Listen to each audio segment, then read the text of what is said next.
Alors, corrigeons l'évaluation numéro 1. On te dit d'abord d'ouvrir le dossier document de Georges Garcia eval 1 dans Visual Studio Code. Donc je viens sélectionner le dossier qui est ici et je le glisse ici dans Visual Studio Code.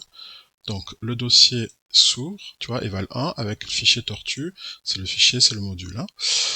Alors allons-y, on me dit ensuite d'aller créer deux fichiers main et dessin.py. Donc je viens ici, dans eval 1, je fais plus, et je viens créer main.py, donc c'est le fichier principal, py ça veut dire Python, hein. Et ici je viens créer le module dessin.py, c'est là où je mettrai toutes mes définitions de fonctions. Alors ensuite on me dit d'aller dans dessin, ok, je vais dans dessin, d'importer le module tortue. Donc, pour importer le module tortue, je fais un from tortue, import, étoile, à la ligne, c'est bon. Ensuite, il me dit définir la fonction polygone qui trace un polygone avec un nombre de côtés quelconque et de longueur quelconque pour chaque côté. Et il faudra utiliser la boucle for. Alors, on l'a déjà fait plein de fois. Donc, comment on définit une fonction? Bien, on fait def, le nom de la fonction, là j'appelle polygone. La fonction utilise des paramètres. Ici, c'est le nombre de côtés et la longueur. Donc, j'appelle ça côté et longueur. Il faudra que je les renseigne après, hein, lorsque j'appellerai la fonction. Et deux points à la ligne. Alors ensuite, je dois répéter plusieurs fois dessiner un côté. Alors pour dessiner un côté, c'est avancer, tourner, hein, et il faut que je répète plusieurs fois. Donc je vais faire une boucle for compteur in range côté, hein, parce que je dois répéter autant de fois qu'il y a deux côtés. Je dois répéter quoi? Bien le fait d'avancer une certaine longueur et le fait de tourner un certain angle. Alors l'angle n'a pas été défini, la longueur oui, elle est définie en paramètres, mais l'angle, il faut que je le calcule. Hein. L'angle, il dépend de quoi? Un tour complet, c'est 360 degrés. Si je fais 360 divisé par le nombre de côtés, j'aurai l'angle. Voilà, donc ma fonction polygone, elle est définie. Maintenant, on me dit ensuite, donc dans main, ici, question 3, d'importer le module dessin.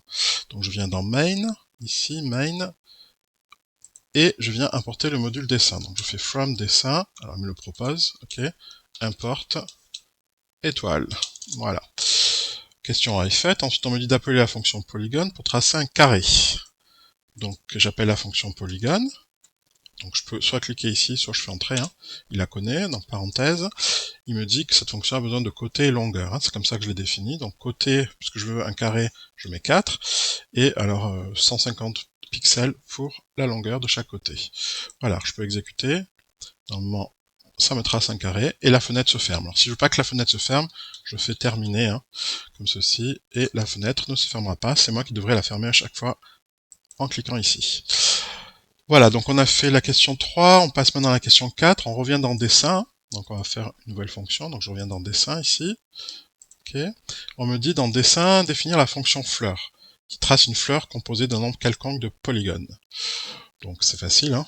Il suffit de tracer, appeler la fonction polygone plusieurs fois en fait, hein, et tourner à chaque fois pour dessiner une fleur. Donc je fais une définition, je def, fleur. Fleur, alors, fleur, j'ai besoin de quoi? Du nombre de pétales. Une pétale, ça utilise des fleurs. Une fleur utilise des pétales. Ensuite, je mets deux points. Alors, je vais devoir faire une boucle encore une fois, parce que je vais répéter le nombre de pétales. Hein. Donc je vais faire une boucle for compteur in range. Donc je vais répéter autant qu'il y a deux pétales, donc je mets pétale ici, deux points, et je répète quoi? J'appelle la fonction polygone, ok. Alors, la fonction polygone, elle a besoin de côté et longueur, hein. Je peux pas l'utiliser tel quel, hein. Donc je vais lui mettre des variables côté et longueur. Alors tu vois, elles sont pas définies, pourquoi? Parce qu'il faut que je définisse ici en paramètres, donc côté et longueur, ok, et ensuite à chaque fois que je dessine un polygone, je dois ensuite tourner d'un certain angle, ok, toujours pareil, l'angle c'est quoi? Bien, l'angle c'est un tour complet, c'est-à-dire 360 degrés divisé par le nombre de pétales. S'il y a 3 pétales, je tourne à chaque fois de 360 divisé par 3, ça fait 120 degrés. Donc je dessine un polygone, je tourne de 120, je dessine un polygone, je tourne de 120, je tourne un polygone, je tourne de 120, et voilà, j'aurai 3 pétales. Voilà, donc ça, c'était ma question 5. Non, c'était la question 4. Ensuite, on me dit dans question 5, dans main, appeler la fonction fleur. Donc on va l'exécuter, donc je viens ici, je reviens dans main. Alors, comme j'avais déjà appelé la fonction polygone, je vais la mettre en hashtag, je la mets en commentaire, cette fonction, comme ça elle ne sera pas dessinée. Par contre, je vais appeler la fonction fleur. Donc fleur, elle a besoin de quoi? De pétales, côté et longueur. Donc pétales, on me dit 5 pétales. En forme d'hexagone, donc hexagone c'est 6 côtés. Donc côté fait 6, et la longueur, on me dit rien, donc je vais mettre 100, pourquoi pas. Allons-y. Donc ça c'est mon premier hexagone, c'est mon premier pétale, hein, deuxième pétale, troisième, quatrième et cinquième. Alors tu peux accélérer le tout, hein. Si tu veux aller plus vite, tu fais accélérer au tout début là. Accélérer, voilà, il connaît la fonction, t'exécutes, je ferme, et voilà, c'est super rapide. Ok, pour la partie A, c'est terminé, donc tu as vu, hein, si on revient, hein, on a créé dans Dessin, on a créé deux fonctions, une fonction polygone et une fonction fleur, qui elle-même utilise la fonction polygone qu'on a créée juste avant. Alors, partie B, on me dit de créer un nouveau fichier qui s'appellera calcul. Donc je viens ici, je crée un nouveau fichier qui s'appelle calcul, donc ce sera mon nouveau module, calcul.py, voilà. On me dit ensuite, dans calcul, définir la fonction mention bac qui retourne la mention d'un élève en fonction de sa moyenne qui est obtenue à partir de notes en maths et en bio. Donc, je dois définir une fonction moyenne qui calcule moyenne et qui retourne une mention. Alors quand je vais faire ça, eh bien, je commence par définir ma fonction moyenne. Voilà. Alors cette fonction, moyenne bac elle s'appelle, hein, moyenne bac, voilà. Elle va utiliser des paramètres, hein. Les paramètres c'est les notes en maths et en bio, donc je mets maths et bio, biologie. Ok. Ensuite, une fois que j'ai les maths et bio, qu'est-ce que je peux calculer? Ben, je peux calculer la moyenne, hein. Donc je crée une variable moyenne dans laquelle on va stocker, on va faire le calcul maths plus biologie, on divise par 2, voilà. Donc ça c'est la moyenne. Une fois qu'on a la moyenne, on peut savoir si on a une mention ou pas, hein. Donc par exemple, je veux dire si la moyenne est plus petite que 10, on va retourner quoi? Le message recalé. Okay. Maintenant, sinon si, donc elif en anglais, sinon si la moyenne est comprise, alors on va mettre comprise comme ceci, hein, c'est-à-dire plus grand ou égal à 10 et plus petit que 15, voilà. On va mettre retourne assez bien, ok, assez bien, et sinon, donc si c'est plus grand que 15, donc là il n'y a pas besoin de mettre de condition, hein, puisque forcément, hein, si c'est pas plus petit que 10, c'est pas plus petit et pas compris entre 10 et 15, c'est forcément plus grand que 15, donc je n'ai pas besoin de mettre de condition, ben je fais un return, je vais retourner la mention bien. Voilà. Voilà, donc je terminais la définition de ma fonction. Alors elle s'appelle mention bac, hein, la fonction, c'était pas moyenne bac, j'ai corrigé.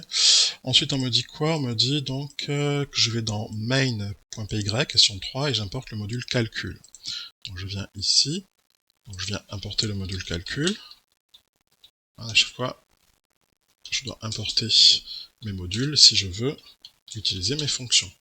Donc là, je veux utiliser ma fonction dans question B, on veut utiliser ou appeler la fonction mention bac pour afficher la mention de Paul qui lui a obtenu 14 en maths et 16 en biologie. Donc je viens, alors tout ça je vais mettre en commentaire, hein, sur la tortue, j'en ai plus besoin. Donc pour mettre en commentaire, tu sectionnes tout, tu fais CTRL/, et hop, tu vois, il y a des hashtags partout. Donc du coup, ce programme ne sera pas exécuté. Par contre là, je vais appeler la fonction mention bac. Cette fonction, elle a besoin de deux notes, maths et biologie, comme c'est marqué là. Donc, alors en plus, tu vois, ce qui est bien, ce qui me dit qu'est-ce qu'elle retourne. Tu vois, il y a une flèche pour dire ça retourne recalé, assez bien ou bien. Hein, donc, mention bac, je vais mettre la note en maths, c'est 14, j'ai dit, et la note en bio, c'est 16. Donc, puisqu'elle retourne un message, ce message, je vais le stocker dans une variable que j'appelle par exemple mention Paul. Okay, donc, cette mention Paul, je vais l'afficher, donc je fais un print, je vais l'afficher dans la console. Hein. Donc, soit je mets le texte, la mention de Paul, deux points, virgule, et je mets la variable mention Paul. Comme ça, j'aurai à la fois le texte et à la fois le message. Allons-y, donc là, la mention de Paul, c'est bien, hein, parce que 14 et 16, ça fait 15, et 15, on est bien. Hein, c'est plus grand ou égal à 15, donc on est ici, on est dans bien. Si maintenant j'exécute avec Paul, je lui mets par exemple 14 et 10, ça lui fera 12 de moyenne. 12 de moyenne, il a assez bien, puisque 12 c'est bien compris entre 10 et 15.